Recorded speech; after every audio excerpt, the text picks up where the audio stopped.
Hello दोस्तों, एक बार फिर मैं आप लोगों के सामने हाजिर हूँ एक नई वीडियो के साथ, जिसमें हम डिस्कस करने वाले हैं इंग्लिश के कुछ ऐसे वर्ड्स जो आपको गवर्नमेंट एग्जाम्स में काफ़ी हेल्प देने वाले हैं और आपकी स्पोकन इंग्लिश भी इससे काफ़ी ज़्यादा इंप्रूव हो जाएगी।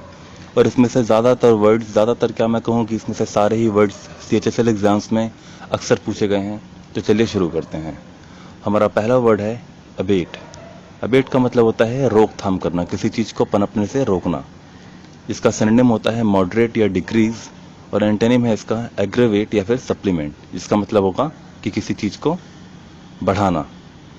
नेक्स्ट है हमारा एब्जेक्ट। एब्जेक्ट का मतलब होता है अधम, अधम या फिर नीच, जो गंदे काम करता हो। तो इसका सिनोनिम होता है डेस्पिकेबल या सर्वाइल, और एंटोनिम है कमेंडेबल या फिर प्रेज वर्दी, जिसकी प्रशंसा की जा सके। तो जाहिर सी बात है, हम अधम की प्रशंसा तो नहीं करते। एब्ज्योर, इसका मतलब होता है किसी चीज को त्यागना, किसी चीज से हट जाना, छोड़ देना। इसका सिनोनिम है फॉरसेक, रिनाउंस, और एंटोनिम है अप्रूव या फिर सैंक्शन। नेक्स्ट है अबॉर्टिव। अबॉर्टिव का मतलब होता है निष्फल, कोई ऐसी चीज जो फ्रूटफुल ना हो, आपने बहुत मेहनत की हो पर उसमें कुछ मिला ना आपको।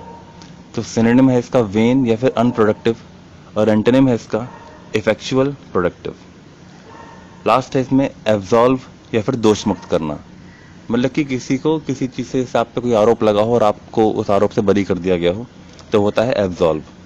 सिनोनिम है इसके पार्डन या फिर फॉरगिव, और एंटोनिम है इसका कंपेल या फिर अक्यूज। नेक्स्ट है हमारे पास अकॉर्ड। अकॉर्ड का मतलब होता है सहमति। अकॉर्ड वैसे एक कार भी है, बट यहाँ पर इंग्लिश के लैंग्वेज में इसका मतलब होता है सहमति, जिसका मतलब होता है अग्रीमेंट या फिर हार्मनी, और इसका एंटोनिम है डिसएग्रीमेंट या फिर डिस्कॉर्ड। नेक्स्ट है एक्रीमनी। एक्रीमनी मतलब होता है रूखापन। जब कोई काम आप बिल्कुल मन से नहीं करते हैं, तो वो है एक्रीमोनियस, कि आप बिना मन के कर रहे हैं। जैसे हार्शनेस या फिर बिटरनेस, और एंटोनिम है इसका कर्टसी या फिर बेनेवोलेंस, मतलब प्यार से। अगला है हमारे पास एडमेंट।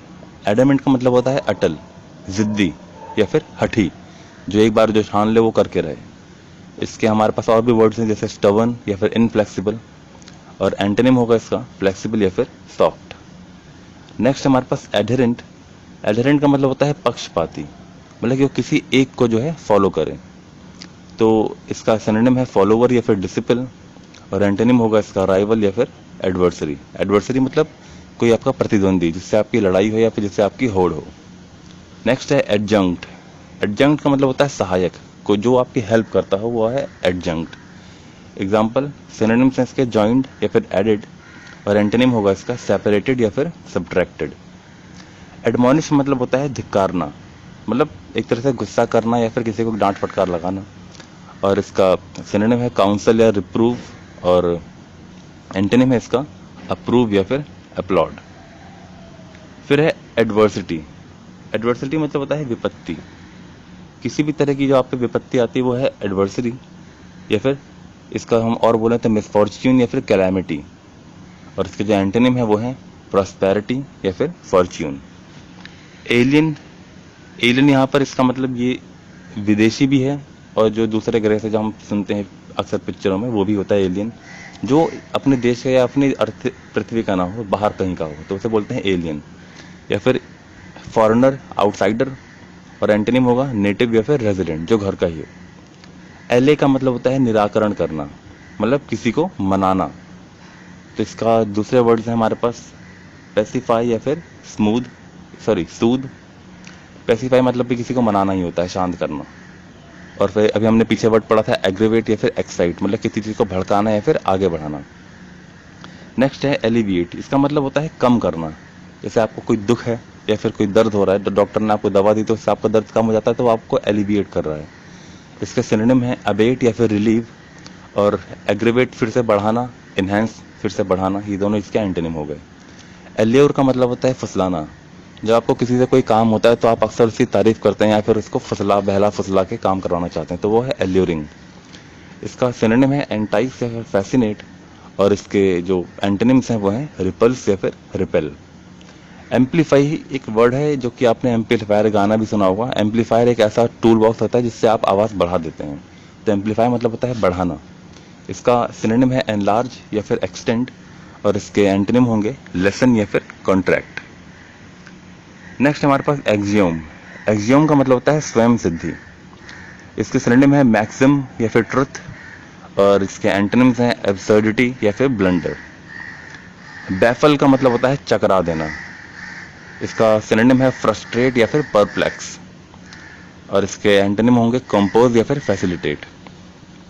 बार्बरस मतलब बर्बर, कोई बहुत ही ढिठाई वाला काम जो कि सिविलाइज्ड ना हो, जो कि लोगों को अच्छा ना लगे, तो इसको हम कह सकते हैं अनसिविलाइज्ड या फिर सैवेज। और कल्चर्ड और ह्यूमेन हो गया इसका एंटोनिम, जो कि इसका जस्ट उल्टा होगा, कल्चर और ह्यूमेन। बेनेवलेंस मतलब होता है कृपा, it is a positive word, इसका सिनोनिम है ह्यूमैनिटी या फिर जेनरोसिटी, और इसके जो एंटोनिम्स हैं वो है मेलेवोलेंस या फिर इनह्यूमैनिटी। बिविचिंग, बिविचिंग मतलब होता है मोहित करने वाला, कोई चीज़ आपको जो बहुत अच्छी लग जाए तो आप कह सकते हैं कि दैट थिंग इज बिविचिंग, जो कि किसी को भी अपने ऊपर मोहित कर दे। इसका सिनोनिम है मैजिकल या फिर फैसिनेटिंग, और रिपल्सिव और रिपग्नेंट इसके एंटोनिम हो जाएंगे। ब्लीक बहुत बोरिंग या फिर बेरंग या फिर उदासी भरा, तो सिनोनिम होंगे इसके डिस्मल या फिर ग्लूमी, और एंटोनिम ब्राइट या फिर प्लेजेंट। नेक्स्ट हमारे पास ब्रिटल। ब्रिटल जैसे कांच होता है जो कि आसानी से हल्के से झटके से भी टूट सकता है, तो नाजुक। ब्रिटल मतलब हो गया नाजुक, या फिर सिनोनिम देखें तो डेलिकेट या फिर फ्रेजाइल, और इसके एंटोनिम होंगे टफ या फिर एंड्योरिंग। एंड्योरिंग मतलब जो बहुत ज़्यादा जिसकी क्षमता होती है।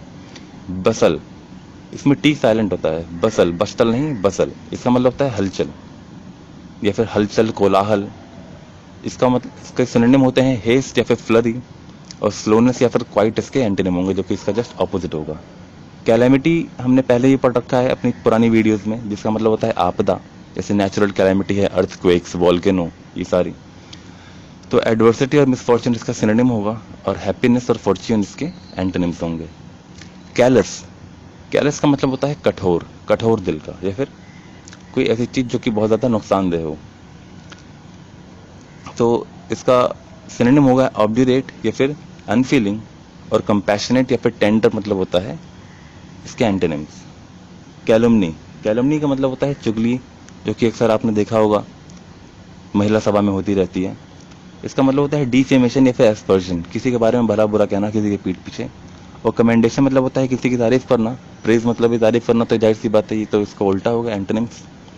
नेक्स्ट हमारे पास कैपेबल, जिसका मतलब होता है सक्षम। इसके और वर्ड्स हैं कॉम्पिटेंट या फिर एबल, और एंटोनिम होंगे इसके इनकॉम्पिटेंट या फिर इनएप्ट। नेक्स्ट है हमारा कैप्टिवेट। कैप्टिवेट का मतलब होता है मदबंदी बनाना, किसी को कैप्चर कर लेना। तो चार्म या फिर फैसिनेट जो है यहाँ पर हम इसका सिनोनिम है, और डिसइल्यूजन या फिर ऑफेंड मतलब हो गया इसका एंटोनिम। कैप्टिविटी उसी वर्ड से बना है, कैद करना। इम्प्रिजनमेंट या फिर कंफाइनमेंट इसके सिनोनिम हो गए, और फ्रीडम या फिर लिबर्टी इसके एंटोनिम। कैविटी, कैविटी मतलब होता है किसी भी चीज में कोई जो है सुराग या फिर एक तरह से गुहा, गुफा टाइप। तो जैसे हमारे दांतों में कैविटी लग जाती है तो मतलब इसमें गड्ढा पड़ जाता है, तो वही कैविटी होता है। तो डेप्थ या फिर डिप्रेशन उसके सिनोनिम हो गए, और एलिवेशन या फिर प्रोजेक्शन उसके एंटोनिम हो गए। सीज मतलब होता है संघर्ष। टर्मिनेट या फिर डिजिस्ट, किसी चीज को खत्म कर देना, जैसे हम देखते हैं, चलिए छोड़िए। बिगिन और ओरिजिनेट इसके हो गए एंटोनिम। चेस्ट मतलब होता है पवित्र, कोई ऐसी चीज जो बहुत ज्यादा पवित्र है उसको बोलते हैं हम चेस्ट, इसके सिनोनिम होते हैं वर्चुअस या फिर प्योर, और सिलीड या फिर लस्टफुल इसके एंटोनिम्स होते हैं। चेस्टाइज मतलब होता है दंड देना, किसी को डांटना या फिर एक तरह से उसको प्रताड़ित करना। तो पनिश या फिर एडमोनिश इसके सिनोनिम हो गए, और चीयर या फिर एंकरेज इसके एंटोनिम हो गए। नेक्स्ट है हमारे पास डेंटी, इसका मतलब होता है शिष्ट, जो कि अच्छे व्यवहार का होता है, जिसको हम एलिगेंट या फिर डेलिकेट बोल सकते हैं, और एंटोनिम हो गए इसके क्लमसी या फिर कोर्स। डिके मतलब होता है क्षय या फिर सड़ना, तो कोलैप्स या फिर डिकम्पोज इसके सिनोनिम है, और फ्लोरिश या फिर प्रोग्रेस इसके एंटोनिम्स हो जाएंगे। डिसीट का मतलब होता है छल करना, किसी को धोखा देना, जिसको हम डिसेप्शन या आर्टिफाइस भी बोल सकते हैं, और वेरासिटी या सिंसियरिटी इसके एंटोनिम्स हो गए। डिसाइफर मतलब कि गुड़ लिपि पढ़ना। डिसाइफर मतलब कि कोई ऐसे कोड लैंग्वेज होती है, हम उसको अलग अलग मतलब लगा के पढ़ लेते हैं कि हाँ इसका मतलब ये हो सकता है, तो वही होता है गुड़ लिपि पढ़ना। इंटरप्रेट या फिर रिवील, कोई चीज़ आंकना, और मिस इंटरप्रेट या फिर डिस्टॉर्ट हो जाएगा इसका एंटोनिम। डेडिकेट का मतलब होता है समर्पित, किसी चीज़ के प्रति आप बहुत ज़्यादा समर्पित है तो आप डेडिकेटेड होते हैं। तो डिवोटी या फिर कॉन्सेक्रेट इसके सिनोनिम हो गए, और रिफ्यूज या फिर निगेट इसके एंटोनिम हो गए। डिफर का मतलब होता है विलंब करना। डिफर का मतलब विलंब करना, जिसको हम और बोल सकते हैं प्रोलॉन्ग या फिर सस्पेंड, किसी चीज़ को लंबा खींचना। और एक्सीलरेट या फिर एक्सपीडिएट मतलब होता है किसी चीज़ को जल्दी से जल्द खत्म करना।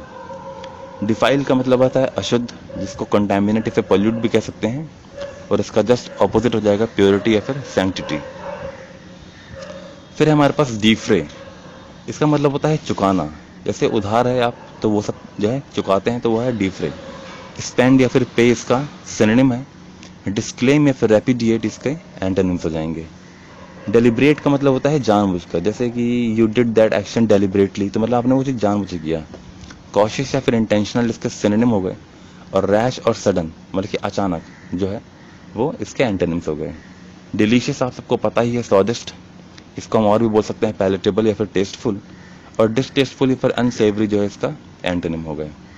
डिमोलिश, हम जब मीनार को या फिर किसी बिल्डिंग को ध्वस्त करते हैं या फिर तोड़ते हैं, तब हम यूज़ करते हैं डिमोलिश। इसका मतलब होता है रियून या फिर डिवास्टेट। और रिपेयर या कंस्ट्रक्ट इसका ऑपोजिट हो गया। डिप्राइव मतलब होता है किसी चीज़ से वंचित रह जाना। कोई चीज़ आपको मिलते मिलते ना मिले, तो वो होता है वंचित रह जाना। उसके सिनोनिम है डिस्पॉइल या फिर डाइवेस्ट, और इसके एंटोनिम्स हो जाएंगे रिस्टोर या फिर रीन्यू। डिराइड का मतलब होता है उपहास करना, किसी का मजाक उड़ाने को बोलते हैं हम डिराइड, या फिर मॉक या फिर टॉन्ट। और इंस्पायर या एनकरेज जो है इसका एंटोनिम हो जाएगा। डेस्पिकेबल मतलब कि बहुत ही नीच, बहुत ही गिरा हुआ कोई चीज़ जो काम होता है, उसे बोलते हैं डेस्पिकेबल, जो कि नॉर्मल लोग नहीं करेंगे। तो वर्थलेस या फिर शेमलेस इसका सिनोनिम है। और वर्दी या फिर डिसेंट इसके एंटोनिम हो जाएंगे। डिसडेन का मतलब होता है तिरस्कार, जिसको हम डिटेस्ट या डिस्पाइस भी कहते हैं। और अप्रूव और प्रेज इसके एंटोनिम। तो दोस्तों आज की इस वीडियो में इतना ही। नेक्स्ट वीडियो में मिलेंगे हम कुछ ऐसे नए वर्ड्स के साथ। तब तक चैनल पर नए हैं तो सब्सक्राइब कीजिए। वीडियो अच्छी लगे तो प्लीज़ इसे लाइक और शेयर कीजिए।